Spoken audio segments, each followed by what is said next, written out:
अस्सलाम वालेकुम वरहमतुल्लाहि वबरकातुहू। दोस्तों, आज 10 अगस्त 2023 और जैसा कि आप देख रहे हैं, शाम के जो साए हैं अंधेरे के वो बढ़ते जा रहे हैं। फ्रैंकफर्ट जर्मनी के अंदर जो अंधेरा है वो बढ़ता हुआ आप देख रहे हैं। यहाँ इस वक्त तकरीबन 5-7 मिनट के बाद जो मगरिब की नमाज का वक्त है वो शुरू हो जाएगा। तो वहाँ पहुँचने से पहले आपके साथ चंद बातें जो हैं वो शेयर कर लेते हैं। एक तो सबसे बुनियादी जो चीज़ है वो है पाकिस्तान के मौजूदा जो ज़ालिमाना हालात हैं उन पे बात बहुत ज़रूरी है। अभी आज ही मेरी चंद मिनट कबल एक ख़बर पे नज़र पड़ी तो पढ़ के इंसान जो है वो खून के आंसू रो पड़ता है कि एक नौजवान जिसके ऊपर उसके पूरे ख़ानदान की उम्मीदें थी और बहुत ही लायक नौजवान 18 साल का, अभी उसने 12वीं का इम्तिहान दिया था और लायक था इतना कि उससे उसके इलाके वालों को बड़ी तवक्कुआत वाबस्ता थी उसने अपने जिस इलाके में पढ़ने, एक तुर्बत का कोई इलाका है गालबन, वो जाहलों का इलाका जहाँ जाहलियत जो है वो अपने क्या कहते हैं अरूज पे पहुँच चुकी है। वहाँ वो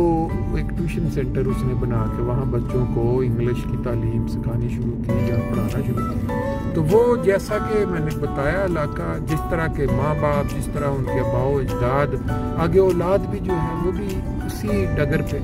उन्होंने उसके ऊपर कोई इंग्लिश लेसन के दौरान तौहीन मज़हब का कोई इल्ज़ाम आयद कर दिया और जाके कहा कि जी उसने तौहीन मज़हब की। अब वो बात फैल गई इलाके में। जो वहाँ के उलमा थे उन्होंने कहा कि ठीक है हम इसको, तो उसने बयान फ़ोन करके बताया भी मैंने कोई ऐसी बात नहीं की, लेकिन जो तुलबा थे उनके दिमागों में वो शरारत खन्नास छाया हुआ था। वो अपनी बात पे कहेंगे, वो फिर उसने कहा ठीक है मैं ना जो वहाँ के मौलवी साहब हैं उनके पास आता हूँ, आके मैं अपना मौक़िफ़ देता हूँ। वो निकला अपने स्कूल से या ट्यूशन सेंटर से, तो रास्ते में उसको गोलियाँ मार के कत्ल कर दिया गया। अब ये पाकिस्तान के जो हालात बन चुके हैं, आप यकीन करें ये पूरे पाकिस्तान के जो सियासी लीडरान हैं या ये जो टीवी एंकर्स हैं, मौलवी तो खैर नाम लेने का फ़ायदा ही कोई नहीं, मसाजिद के जो इमाम हैं और जो भी मुतल्लिका अदारों के, एक दिन ऐसा आना है कि ये लोग जो मज़हब के नाम पे इस तरह का खून खराबा कर रहे हैं वो आएंगे और आके इनको घरों में चुन के इस तरह मारेंगे। उसकी वजह यह है कि जब भी कोई इस तरह का वाक़या होता है, कोई उसकी किसी किस्म की वो जो है ना पकड़ के इंसाफ जो है फौरी, भाई अगर 5 या 10 लोग मुलव्वस हैं, पुलिस वहाँ की वो पकड़े, उनको पकड़ के उनको उधर ही खड़ा करे, चौराहे पे गोलियों से उड़ा दे। देखिए भला खौफ पैदा होता है कि नहीं लोगों के दिलों में। लेकिन फिर बात मैं वही उधर ही ले चलता हूँ कि 1974 की असम्बली में ये काम शुरू, इस घिनौनी हरकत का जो बीज बोया गया था वो 74 की असम्बली में बोया गया था, जब तमाम जो फ़िरके थे, शिया सुन्नी और बाकी जितने भी मुकाबले थे, उन्होंने ना मिल के एक फ़ैसला किया कि यहाँ हम ये जो अहमदी हजरात हैं पाकिस्तान में, जो पुरअमन कम्युनिटी है और बड़े बड़े ओहदों पे फायज हैं, और उनको हम गैर मुस्लिम करार दे के ना तो अपने मुल्क को जो है अपनी तरक्की की राह पे डाल देते हैं। और वो तरक्की आज इस डगर पे पहुंच चुकी है जो आपके सामने है कि हर रोज़ हर दिन मज़हब के नाम पे कोई खून की जो इत्तला है वो हमें मिलती है। अब आप खुद अंदाज़ा लगाएं कि कल की ताज़ा खबर है कि एक मस्जिद जो बूरे वाला, गालबन बोरे वाला गाँव या कस्बा, वहाँ पुलिस जो है वो खुद आई है और मीनार तोड़ के साथ ले गई है। यानी इस हालत तक मुल्क जो है वो मजहबी मुनाफरत की गड़े में गिर चुका है, जहां पुलिस जो अदारे हिफाजत के जिम्मेवार हैं वो लोगों के डर से आके खुद इस तरह की हरकतें शुरू कर दें, तो वहाँ की अवाम जो है वो क्या नहीं करेगी। अब इंसान इसके ऊपर इन्ना लिल्लाहि व इन्ना इलैहि राजिऊन ही कह सकता है। हर तीसरे दिन किसी न किसी शहर में पंजाब और सिंध का आपस में जैसे मुकाबला हो रहा है कि हम नबी पाक सल्लल्लाहु अलैहि वसल्लम के उस दीन की धज्जियां जो तालीम है उसकी धज्जियां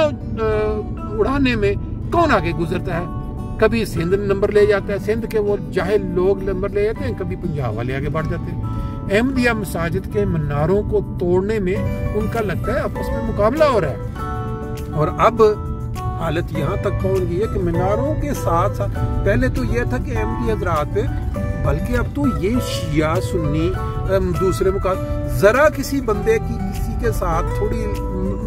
किसी मजहबी रकाबत हुई या किसी बात पे झगड़ा हो गया या एक बंदा तरक्की कर रहा है किसी कारोबारी रकाबत में, वो उसके ऊपर आराम के साथ एक सिर्फ छोटा सा वो लगा दे इल्जाम, तो इस शख्स ने तौहीन रसालत की है, इस शख्स ने तौहीन मजहब किया है, इस शख्स ने तौहीन कुरान की है। ये दो तीन चीजें ढूंढ के और देखें उस इलाके के लोग जो हैं जाहिल, वो निकलेंगे बाहर और कानून अपने हाथ में लेके उसको कत्ल कर देंगे। ये इतना आम हो गया है। बहरहाल हम जो यहाँ प्रदेश में आबाद हैं, हम जो निकल आए हैं उस मुल्क से, हम तो उन जालिमों के हाथों से महफूज जगह पे हैं, लेकिन वो लोग जो वहाँ बस रहे हैं, ख्वाह वो अहमदी हों, ख्वाह वो शिया हों, ख्वाह वो सुन्नी हों, जब एक दूसरे से मजहबी बुनियाद पे खौफजदा रहते हैं या कत्ल किए जाते हैं, उनके लिए सोचने का मुकाम है, उन एंकर्स के लिए या उन लोगों के लिए जो कम से कम कुछ असर रखते हैं मुआशरे में। अगर वो भी खामोश रहे और उन्होंने आवाज ना उठाई तो फिर इस देश का, ये वैसे तो हालत पहले खराब हो चुकी, लेकिन अभी जो चंद लोग बच गए हैं वही आवाज उठा के कोई तब्दीली कर ले, अगर उन्होंने कोई सुख के साथ चंद मजीद गुजारने। अल्लाह ताला उनको फहम और अक्ल दे।